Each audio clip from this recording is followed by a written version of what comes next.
So, sometime back, I saw the documentary on Netflix, Wild Wild Country. And one thing that leaves you stunned is the scale of things that happened. And that too in a foreign land. From building an own township, a local government, own army, an airport, own airline, and leading to a moment that almost shook the US government. After watching this documentary, I was more curious to know about Anand Sheela than Osho himself. And led by this urge, I tried contacting her personally. And fortunately, I did get her time for answering some of the questions in my head. Just to add, I'm not in favor or against the ideology or whatever happened. This interaction is from a very neutral mindset and only out of my curiosity to know more from this event. Having set that into perspective, let's watch the interview. Well, hi everyone. Today we have with us Miss Sheela Anand. And like me, I'm sure there are a lot of other people who are extremely fascinated about her life. And this is a great opportunity. Like, I can't still believe that I am actually on a video call chat with her. And she has made her time available for us all the way from her home in Europe. So, firstly, thank you so much, ma'am, and welcome here with us. My pleasure. So, well, ma'am, before we start with our questions or anything, you've been through a hell of a ride. Like, it's a roller coaster ride that no one else has ever been with, at least not people that we know of. Now, after all of this, after this incredible journey, I would say, how does your day look like today? Today in particular, my day looks very nice because I'm in Austrian Alps right now. Beautiful Austrian Alps with my brothers and sister. We are having a family reunion and spending some time together after COVID began. So we are enjoying it very much. The beauty of the Austrian Alps is something out of this world. And it is rare few moments that I will have with my family. We had a lovely breakfast, and now my day begins with you today. Wow. Thank you so much. Your day definitely sounds amazing, and all of us would be jealous to have something like that as well. Right.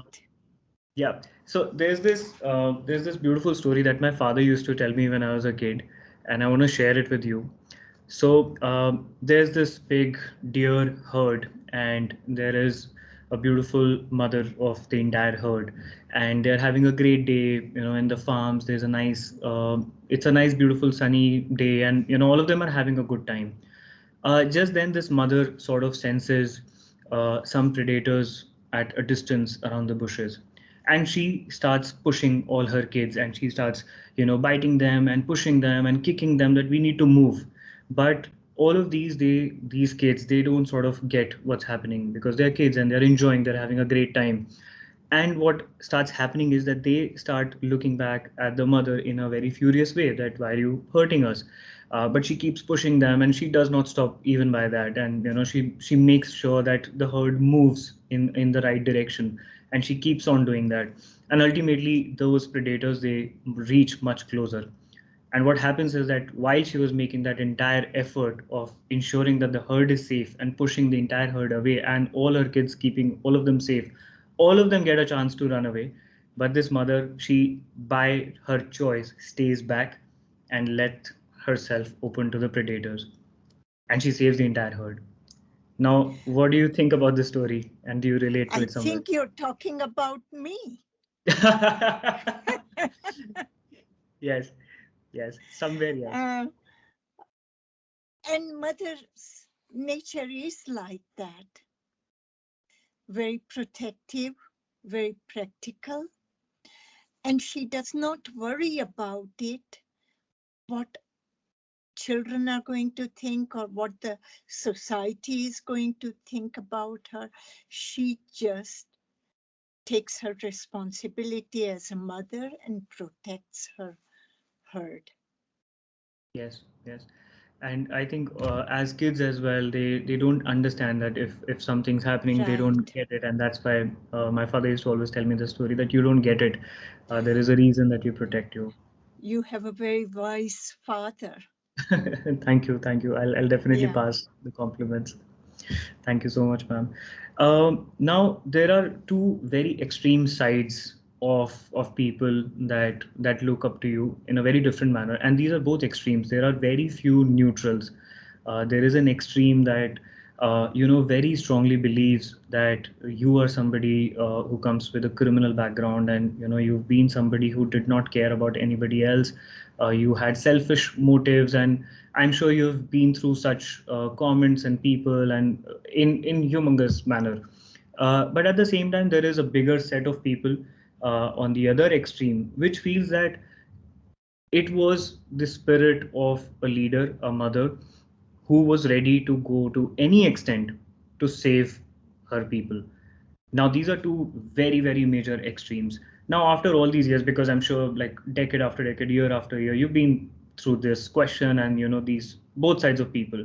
Where do you see yourself today, and how much do you care about it, and on which measure of the scale are we? What people say has not value for me.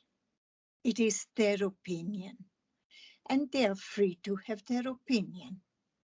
Yeah. It doesn't affect me. What I feel today even is I'm still a mother, and I probably will die a mother. Yes. Okay, now I'm not taking care of Bhagwan's people, but I'm taking care of people who have connected their life with me. And I will protect them with same responsibility, same conviction that I have protected Bhagwan and Bhagwan's people. Yes. That is the nature of mother, Yes. that I have taken upon myself this role. And I'm very happy for it. Yeah, definitely. There's also one thing that keeps coming back into my head, and that's something that personally I always think about. There is a major shift in technology and communication and social media and whatnot from that time till now. And it is humongous. Like, if there is a cause happening anywhere in the world, in Palestine or Syria or anywhere around the world, there is this quick response action that happens because of the new technology and communication. And also, this interaction that we're having right now is an example of that. Do you feel if this technology and communication era was present at that point of time, the outcome could have been slightly different? I don't think so much. Okay. The outcome was human nature Yes. and stereotype thinking patterns. People are gossip mongers. People are fearful of something new. And when they have these emotions, they don't use their ability to analyze, they don't use their ability to think. Yeah. This is why the wise people say, keep cool, Yeah. go Yes. inwards. Yes. Yes. But average man doesn't know how to do it. Yes. With all this, and then journalism and its development for modern man has done its own damage. Correct. There's no doubt about it. Yeah. So for me, I don't put my energy there in complain or saying why it is so or think like that. I use modern media now for the choice. Yeah. If one wants to say something, one has to go through modern Yeah. media. And there is, it is a very convenient tool. I Correct. wish we had this tool in 90s and 80s. Yeah. Then people I loved, I would not have missed them, seeing them. Okay, we communicated with telephones, Yeah. but to see them would have added to that communication. Definitely. Definitely. Yeah. So I'm not against modern media or the modern technology. I think we have to use it with great respect and with sensibility. Yeah. Definitely. Here, I would like to say one more thought, and that is what I'm not for is influencing, Yes. because influencing, people are so much under pressure, peer pressure, that they don't know who they are. And it is so important that people know themselves, they know and understand their needs and their goals. Yeah. So don't come in a peer pressure. Think about, are you being influenced properly? True. True. Definitely. Thank you so much. I think that was a great answer, and I'm going to remember it for a good amount of time. I'm sure if you remember your papa's story, Oh, yeah. yes, you will remember this also. Yeah. Thank you. Thank you so much. Now, there's this next thing that also my father said once, and this goes by that God lives in the rich man's pocket. And why he says that is, I'm sure you would also be aware that there are VVIP accesses and there are methods to reach out to your gurus and people you follow, or temples if you want to enter first and you want to have that special access. And I will not name any temple or church, anything from around the world. This is something that we are aware of. What do you think about it? I don't think at all much about it, because it's not worth my while. If Yeah. you want to reach anything, not just religious entities or temples or the gods, you have to reach yourself first. Yes. And when you reach yourself, you will see divinity in others. And for that divinity, you don't require riches. Correct. Of course, we all have in modern world put too much emphasis on millions and billions. Correct. Millionaires are not happy anymore with millions. They want billions and trillions. But in the end, they have nothing in their hand.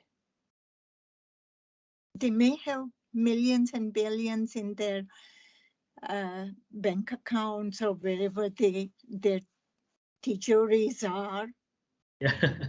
right? But the greatest treasure of love, what they can take with them wherever they go further, they miss out on it. Yeah. Don't sell your soul. So true. You once said something very interesting. that Oregonians are a rare breed. Do you think you are a rare breed too? Definitely. I stood up to Oregonians, Yeah. you know. Yeah.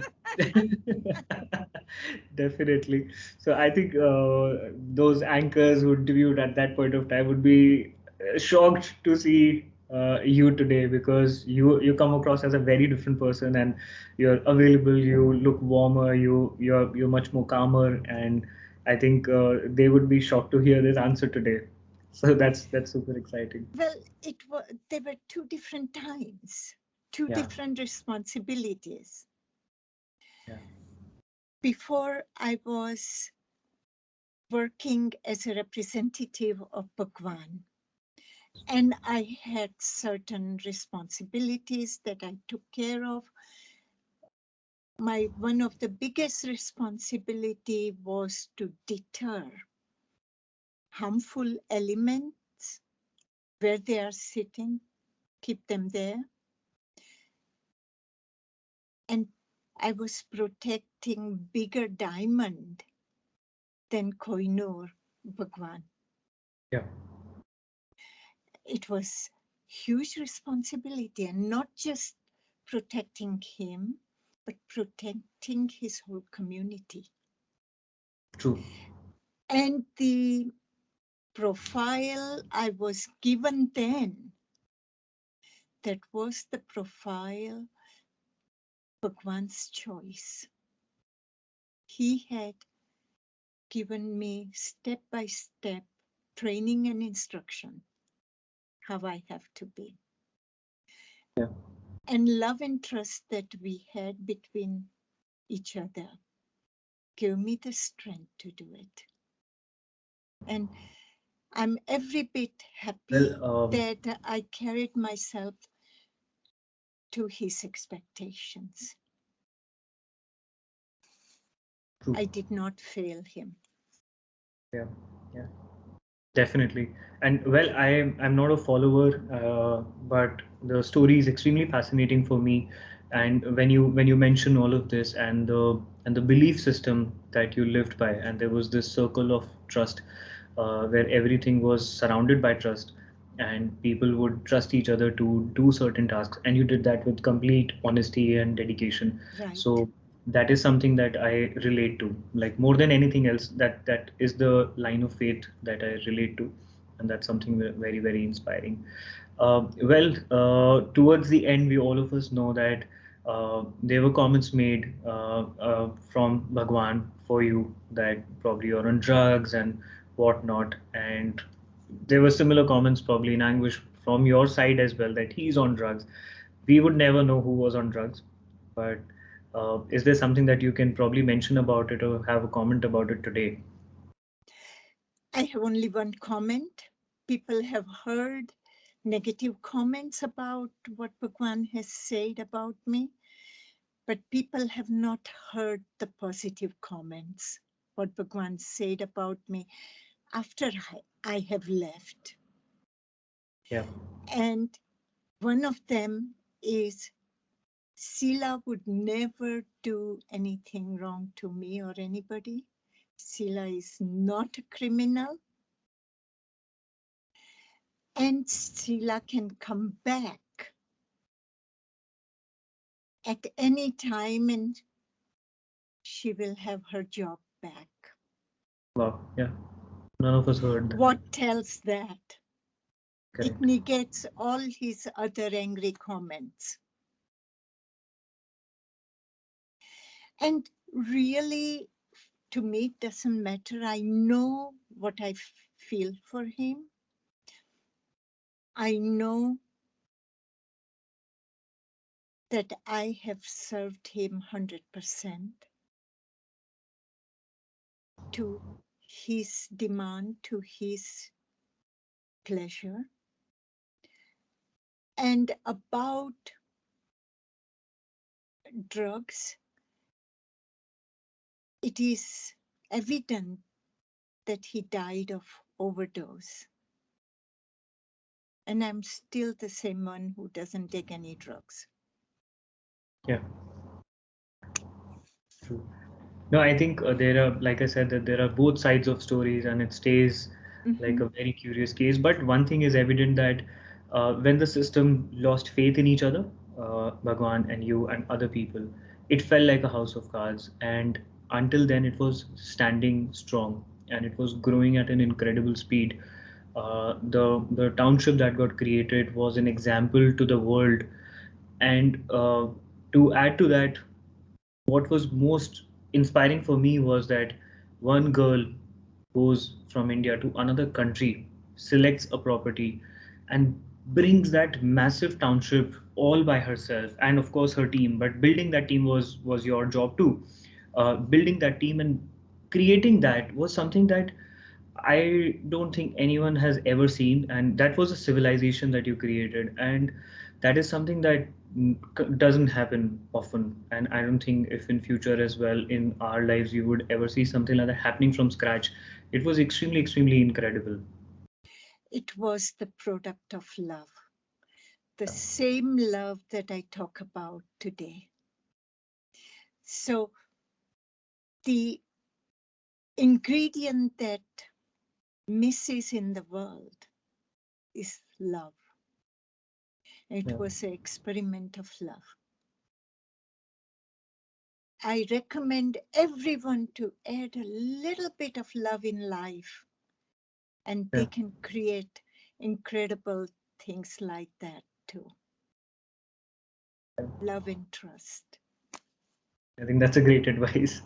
Yeah. Well, after coming back to India, you came back after many, many years. Upon your visit, did you get a chance to visit the Pune Koregaon Park ashram? I did not go there. Okay. I drove through it because the filmmaker wanted to go by hoping that I would go inside. But I had no interest. It was not Bhagwan's house anymore. It was a prison type wall. Even in prison where I was, the walls didn't look so bad as what I saw in Koregaon Park. That black wall represents that it was not a Bhagwan's place. I know Bhagwan's place was dancing in colors of sunrise, singing, music. People can come and go freely. It didn't matter. Now they have to put guards to keep people away. What are they hiding? Correct. So I lived in Pune for some time, and I used to live in Koregaon Park, close to the ashram. And even though I wasn't a follower or a believer, I would go for my morning walks and runs. And whenever I would pass that lane, so the guards would push me away, or ask me to move fast. Like don't look towards the gate. Like you have to move quick. Even if you halt there, just in front of the gate, they would ask you to move fast. So I completely understand what you just mentioned, that it looks like it's blocked from the world, that there is a different world inside, and I don't want you to see what's inside. And massive, massive black walls. You can't even guess what's there. It is sad. They had imprisoned Bhagwan there.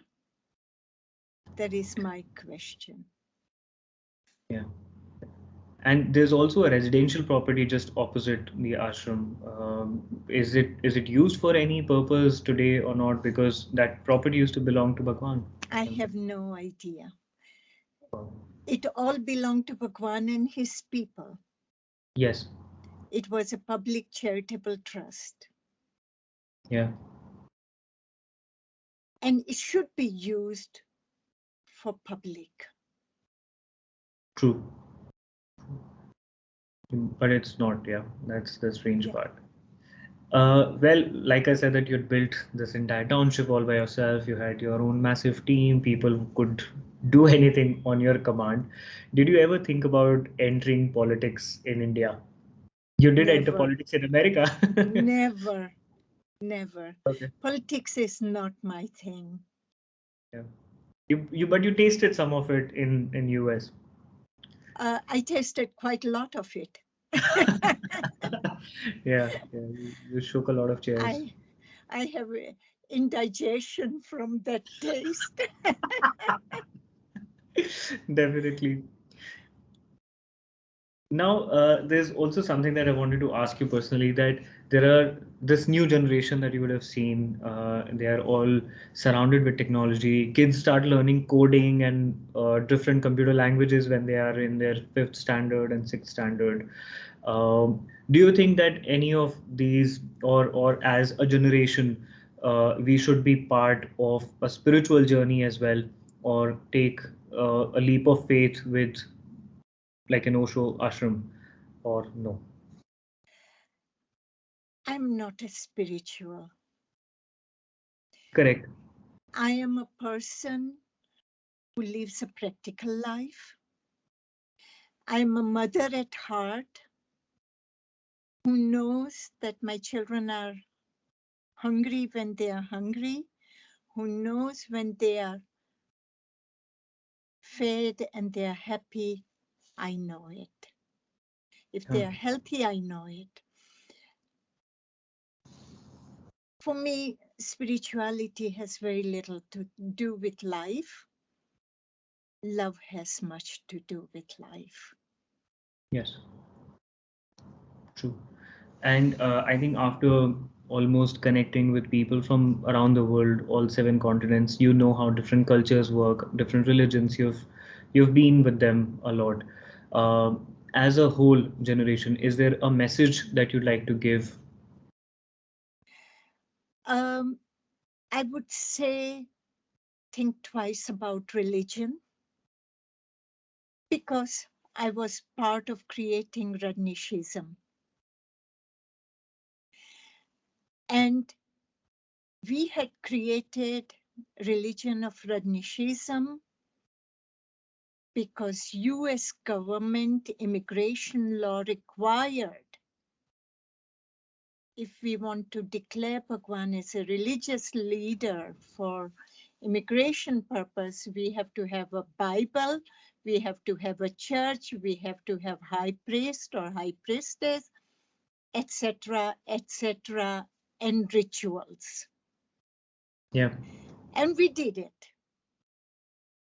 So for me, it was a practical thing. And Bhagwan was a man who was not bothered by how it looks or what it feels like. He said, yeah, when you need to file that, then we create it. And he dictated me the whole religion. Yeah. Correct. And that's how I see all religions. Now, you also released a new book. Uh, would you like to share some bits about it, if we have a few more minutes, maybe? Uh, the title of the book is By My Own Rules. Publisher is Penguin Books. And I talk about in this book specifically after my time with Bhagwan and ups and downs I have gone through without trading my basic values of life that I have learned from my parents, Bhagwan, and life. And I have created to make easy my own discipline or my own way of approaching life, created these values in set of rules. Yeah. And I recommend everyone to read it just to know me. Yeah. If you know by my own rules, definitely you will get glimpses into my insight. I'm definitely gonna get a copy of it and make it my next read. I've been wanting to do that for quite some time, and these stories, they really fascinate me, and I'm a curious person, so I'm going to definitely give it a read, and I'm really looking forward to it. I hope you enjoy it. Thank you so much. And my last question: what's next? I don't know. Today, sun has just come out as we are talking. Otherwise, it was raining, and I see beautiful mountains here. I don't know if I can turn the camera. I would like to show you, but I may lose you if I turn the camera. Or I think there's a recycle kind of a button where you could. I don't see it Is, here. is that a phone device? Yes, it's turned. It's turned. Yes. Let me show you. I go on the balcony, Yes. and I'm sure your viewers will. Oh, this is beautiful. This is heavenly. This is just mind blowing. Wow. Wow, there's a river just next to your house. Glacier, water is coming from nearby glacier. Yeah. And here are beautiful flowers at the Yeah. same time. Seems like a bougainvillea. Yeah, it's just beautiful. Thank you so much for giving us a glimpse of it. Yes, I love this place. And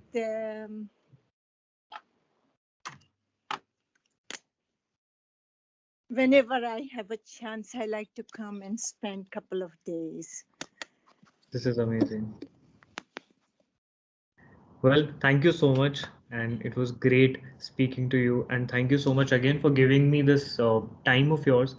In the beginning, I wasn't sure if I'd be able to get this much time with you, but I'm glad that I could. And when I said that, God lives in the rich man's pocket, so that somewhere doesn't apply to you, that I could have direct access, and I could connect with you. So thank you so much for that. My God lives in these beautiful mountains. Yeah. And we are also travel. We love to travel, and I think this is a great place to visit once. Yeah, it's a beautiful little village called Lek. Okay. In Austria. Okay. It's a ski region, but summertime it is just divine.